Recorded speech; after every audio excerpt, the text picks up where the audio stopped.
بسم الله الرحمن الرحیم. نبی صلی اللہ علیہ وسلم فرمائی چې بهترین خبرې هغه دي چې هغه د الله د کتاب خبرې دي، او بهترین طریقې هغه دي چې هغه طریقې د محمد صلی الله علیه وسلم دي. حدیث مفهوم دا دی چې خبرې خو ډېر شي غوره، کتابونه خو ډېر کتابونه وایي چې هغه غوره کتابونه، طریقې خو به ډېرې طریقې چې هغه غوره خو په دې ټولو کتابونو کې او په دې ټولو خبرو کې غوره خبره به شي او د الله خبره، او طریقې به هم د ډېرو خلقو ډېر مختلف طریقې به یې ټولې به ښې ټولې به غوره،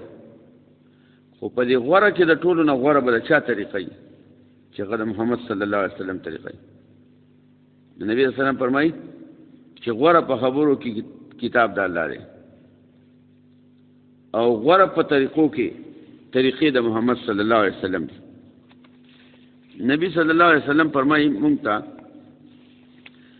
چې زه په دې باندې نه یریږم چې تاسو باندې به فقر راشي، غریبي راشي،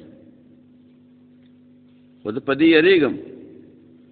چې تاسو باندې به د دنیایي نعمتونه سم را ډېر شي، لکه څنګه چې په هغه وړاندې خلقو را ډېر شي، نو تاسو به هم په دې کې سم ور مشغول شئ، څنګه چې هغوی پکې مشغول شوي وو، نو تاسو به هم هلاک کې څنګه چې هغوی هلاک کړي. مطلب دا دی چې په نبي صلی الله علیه وسلم فرمایي چې په دې خبره ته نه یېرېږم چې یاره ګنې څوک به د فقر نه مړ شي، څوک به غریب شي، مالداري به د باندې را ځي، خو یېرېږم د باندې په دې باندې چې که مالداري او دنیایي څیزونه درته ډېر شو سهولتونه، نو چې څنګه هغه لومبنو خلقو باندې ډېر شو او هغوی بس بیا یې د هغې شو،